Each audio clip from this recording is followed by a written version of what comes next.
First Rolex Series event of the season, boxed off. Bahrain. Who's going to win in Bahrain? Darius Van Driel. Rogue. Very rogue, but just serious form going into this week. Serious form. Well, we'll come on to that then. Should we we'll cover off the Dubai Desert Classic then, won by Patrick Reed. Devastated. You said a few weeks ago you'd come round to. Like him. I had him last week. I had Schaper last week. I had half the top guns from last week, and then took them all out and changed my team completely to a bad team. I left Tommy on the bench though, which was a good shot. Yeah, didn't get it going at all this week, does it? Did he? His putter's gone cold again. Yeah. It's probably because it's January, but you know, he'll warm on.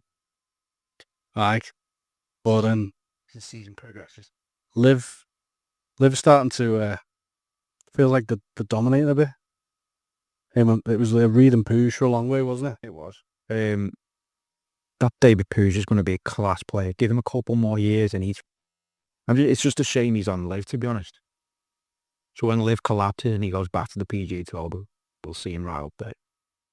Yeah, but he said he wants to pay his fines and juggle both tours, so perfect. That's what we want to see. And Patrick Reed's done the same. He said came into the week saying he wanted to win it because his fines are pretty much the same as the prize money. He's just won, so he's pretty much covered. I've had hate for him for so long. Now just don't know it. You softened toward him. I saw a different side to it with Dunhill when we were there in person. Someone asked him a question and without cameras or anything, he was literally helpful as anything. So yeah, no, I don't have any ill will towards him. He's obviously on the golf course and the Ryder Cup and stuff like that. He's not. He's the type. He's a bit like when we used to have Richarlison. It's just like when you had Suarez, he's just a little shit who you love. He's your little shit and you love him, but everyone else hates him. It's a bit like that, isn't he? Don't love Patrick Reed, but to be honest, Blue's going to town on himself there. Jesus. So yeah, should we dive into the back hole, or should we do last week? Would make more sense, wouldn't it? Just got the leaderboard up on screen. Just quickly run through that. So obviously Reed won it comfortably in the end. Yes. I think Puig got to win with it one shot at one point on Sunday, and then back nine was just dreadful, compounded by clipping the sand in the bunker on 18, 2-shot penalty. So he's ended up coming off with a 75 and finishing 7th after being challenging pretty much all the way through. Towards the end, to be fair. I thought he'd reeled him in, yeah. Kick on here, winning. Andy Sullivan, 2nd place. We mentioned a couple of weeks ago about how he's finally found some consistency in recent weeks, though, hasn't he? He needs to start entering our thinking. I think. Yeah, he's a good player, but he's just. We've always been put off by him, haven't we? We've talked about him a lot on the pod in the past year. We've always been put off by him because he does go cold, warm, cold, warm, cold. Yeah, yeah. It's pretty warm at the minute. As is Guerrier. Guerrier's stringing a few nice results together, and then Schaper, who's continuing his solid start to the season. Should we go through our teams? Yes. Let's get that up. So what have we got on screen? I've got mine up on screen at the minute now for the Dubai Desert Classic. So you can see that I've used my triple captain. On round 1, 2 and 3, I left it all the same. I had Rory as my triple captain for the first 3 days. Tyrrell, Tommy and Puig. And then on Sunday, Tommy was out of it. Tyrrell went backwards on Saturday. And I was just like, I need to jib these fellas off. So Tyrrell and Tommy came out. I had a little cheeky little play. I took a bit of a risk. So I took Rory out because you can't change your captain unless you take your captain out. So I took Rory out and threw one of my subs in. But then I took the other out and put Rory back in. So I still ended up with replacing Hatton and Fleetwood with McKibben and Dietrich, I still managed to switch my captain to Puig because he was the only one in contention. Beating the system there. Yeah. Beating the system. So he was my captain on Sunday, and it's cost because obviously in the Rolex Series, when for the finishing places, if he'd have won, he'd have got 50 tripled. Second, I think it was 40, and third was 30. So he was on for a tie for second, I think, so it was like looking at 120 points, and then he messed the last up. With that double bogey, ends up dropping down to 7th, and I think I got an extra 40 points for him in the end instead of a potential 120, 150. So it was a big swing, that. An okay week. Tournament ranked 3474, and I moved up again slightly. Last week I got up to 3263, and I'm overall 3065 now. Steady Eddie. What about yourself? I'll be honest, my fantasy season is going quite well, but I'm not used to the whole switching in and out yet. The micromanaging of it. Not there yet. Yeah. I didn't move it again. I'm just scared. I'm actually scared, thinking because it's nothing to do with the previous round, say round 1. Round 2's nothing to do with it. It's a completely separate entity, and that's what gets me. So you can see like, I'm just using it as an example, Blades Brown on the PGA Tour shot an unbelievable round, but then the next day, if you had to just put him in because of that, it wouldn't have done anything really, would it? When he shot one over. So, yeah, I'm just not there yet, and I should have put Ollison in because he was on my bench. I had McIlroy, Hatton, Puig, I don't even know how to say his name, Puig, and Hillier, which was, pretty bang average. I feel like calling him just pooed the bed after this year. Yeah. And then Fleetwood and Ollison on the bench. Didn't want to use Fleetwood because he was biffing it around all week from the start. From the first 3 holes, wasn't he? Him and Rory didn't get going. Yeah. Ollison 6 under, tie for 10th. Yeah, I could have put him in on the last day for maybe, I don't know, Tyrrell. But Tyrrell then could have had a bomber of a last round, but didn't. So yeah, I'm finding it difficult. Tournament point 609, which put me at a tournament rank of 10,578, which was way down, like Elvis Smiley. Yeah. But I agree with you thinking there. Like, that's why I kind of, even though Rory was never really there, it was half tempting to sub him out earlier. But, he can go low. He can go low, and you've used him. So that's why I left him in on Saturday. But then when it was blatantly obvious he wasn't going to win, and Puig was so close to Reed, I had to make that move in case Pig maximised them Rolex bonus points. Didn't work out, but I think it was the right decision. I'll do it again next time. So where does that leave you? Where are you up to at the minute? So, tournament rank of 1,812. So still in the top 2,000, but I took a bit of a hit this week. That's your season rank, isn't it? Sorry, season rank. Yeah. I'm like 10,578. So Fueda. Yeah. Did you intend not to play your chip, or did you forget? I thought I'd done it, to be fair, and then I looked and I hadn't. I don't know what had happened there, but I definitely pressed the button. But sometimes with the new system, the way you can drag and drop, it tends to mess about. If you pick a triple captain and then passes and puts hat on the bench, or whoever is your captain, it's used to. It is a bit of failure, especially on your phone, because it's difficult to scroll, isn't it? There's not much room at the side to scroll. Right, got our international swing leaderboard up here. I'll tell you what, we'll do the overall leaderboard first to the main league. Leagues. So those on course to win the shot scope at the moment, the top 10 of the Here We Golf pod winning the V5 shot scope at the moment. He's got 2 and tied for 9th with 5,265 points. Chris Golf and Warren Glass shut hell. Pole ends of the spectrum in terms of thinking of the team names there. DJ Gordon's coming out of the top 10. Is he right there for the pass to the whole? Yeah. We've got Jaws in 8th, Bunker Finders in 7th, Can't Chip Won't Chip in 6th, Marcos and Muggs in 5th, top 5, Michael Campbell 5358 in 4th. I've done it again, haven't I? Break the Breeze Reader 5410, 2nd place Slice and Hooks 5489, and still way way out in front.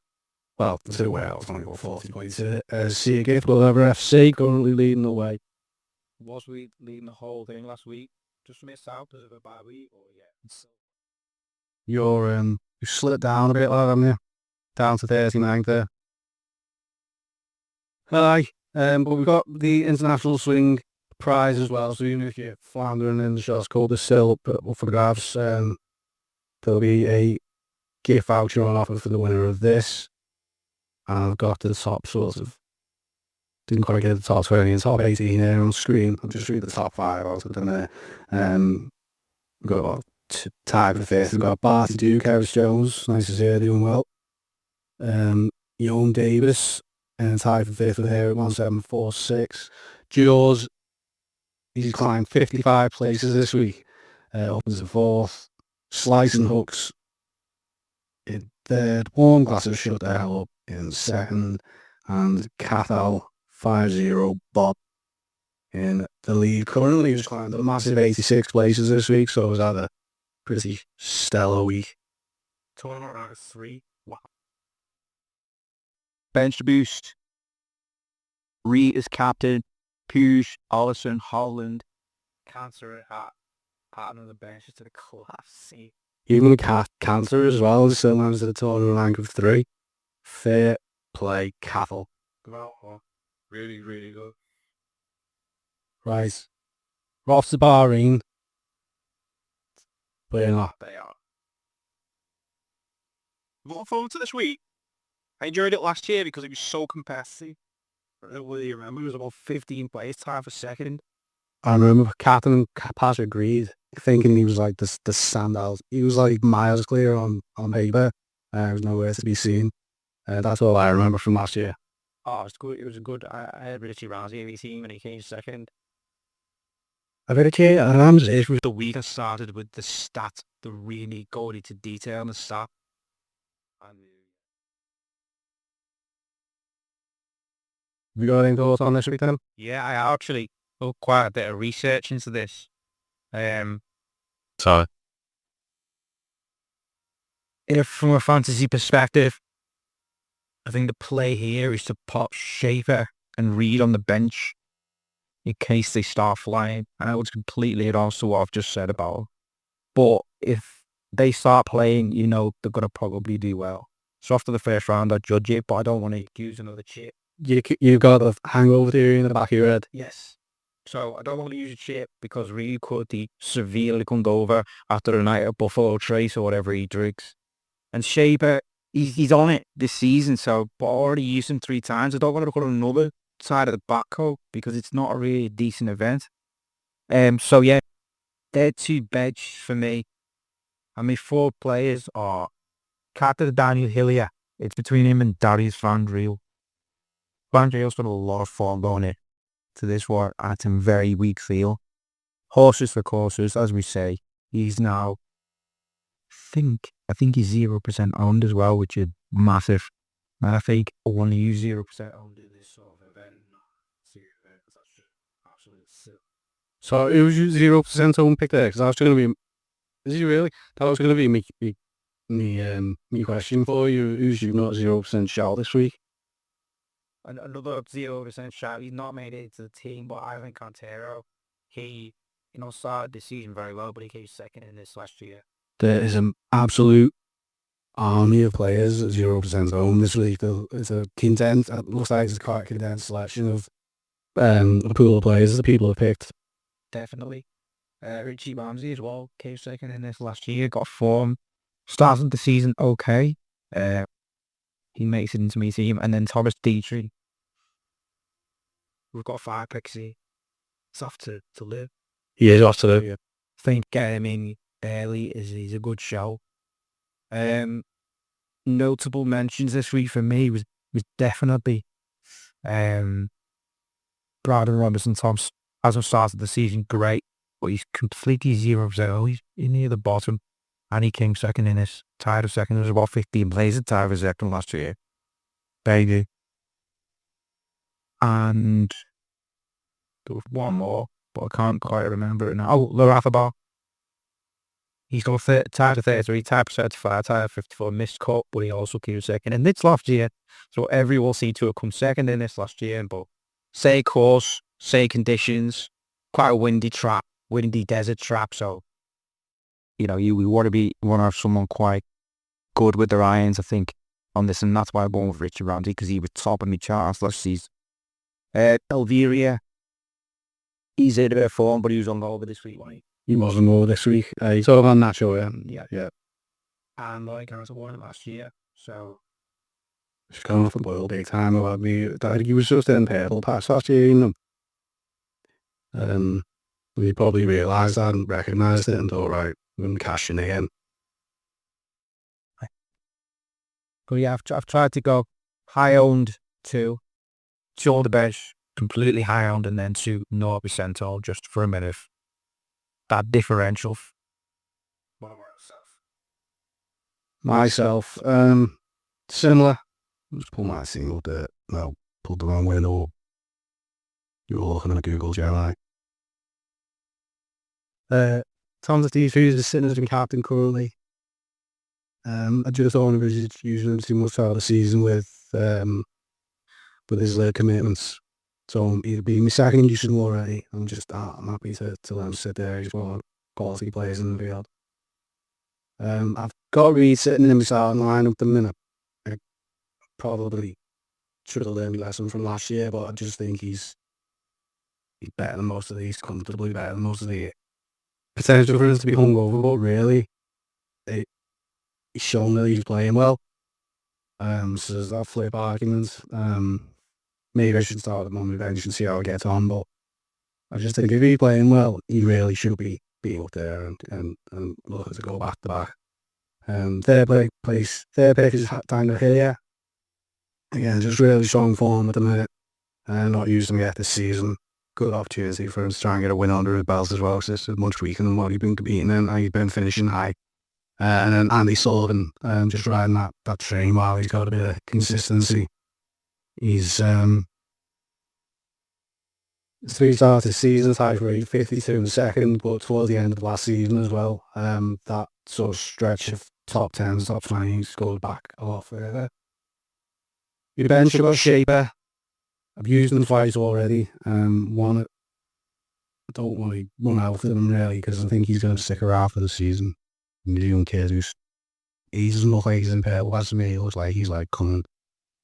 So yeah, he can sit on my bench for now, and if I need him, but when you think the one. Yeah, I'll do it this morning because he's 0% owned as well. He's on 3. Oh, is he 3%? But yeah, next to nothing.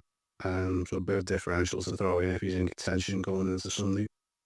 I'm quite happy with that. Yeah, that sounds good. It was very similar actually, considering.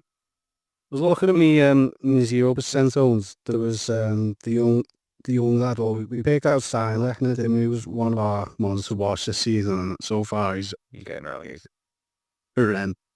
Yeah, he's struggled to adapt so far. But it was the other one we picked out. I can't pronounce his name, French lad, Gilmundi, who seems to have settled in nicely. Finishing tied for 9th at the Mauritius. So, just interested, more interested than anything to see how he kicks on. Do we 0% shout for the week? Yeah, just a good shout. Michael Hollis 0% owned as well, and Jeff Winter. They're 2 players who seem to, and Udo Kuso as well. Jesus Christ. Yeah, so many you could potentially be considering it. No one's considered this week. My team, if I'm going to change anything, it will be potentially taking Schaper out completely. I just don't know whether I want to use him this week. I'm putting someone like another 0% owned like that, and even maybe. What do you think of Sergio's chances this week? So he was playing. He doesn't do anything for me these days. Not gonna buy anymore. He had a couple of weeks where he played. He got a few decent results on live, and then he's nah. And then when he did that bit of a comeback last year, it was built up as like a and all sorts to try and Ryder Cup team, and he realised that he decided pretty quickly that he wasn't going to get in, so he didn't bother, and you just don't know where his head's at.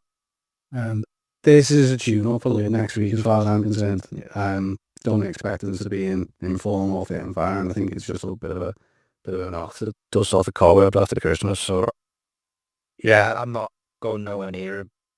Freddie Frederick Lacroix was the only other one. There's too many that got a chance in this field. It's quite bunched up. There's like some of the players like the likes of Reed Schaper, but there's only few and far between them players. The most are solid DP World Tour players who are bunched up, and there's about, say, about 15, 20 of them that I just can't choose between. So yeah. yeah, I mean, you look, this is a perfect event for there's like a big group of pool of players that we consistently picked last season. Ayora, Kura, Chikara, and say Guerrier's in there now, the way he's playing. Lindell's had a good few weeks.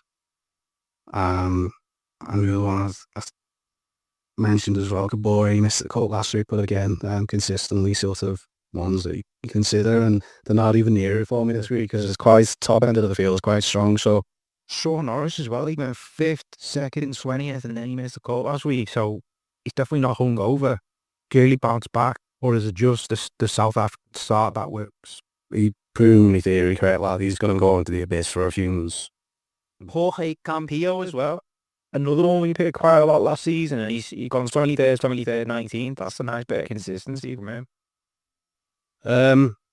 So we could talk about every single player, but yeah, I mean, it's quite heavy top end.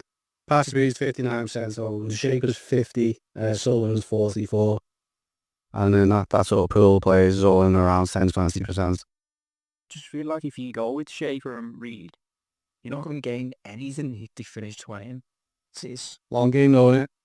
Long game, you can lose it by not having them if they're highly owned and they're off at this stage.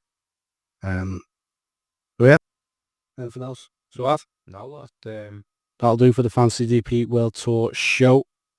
As I say, that we went through the leaderboard there, so keep sticking at it. Even if you're out there running overall, you're having a bad season, you might be having a good international swing, so stick at it, and a golf voucher could be coming your way. Catch us tomorrow for the main podcast where we'll review this in a bit more depth and go through the opening events of the PGA Tour season as well. Very, very interesting week that was over there with a pretty uninteresting outcome. Yeah, a normal outcome. Yeah. Right, take it easy. Catch you next week. Good luck this weekend.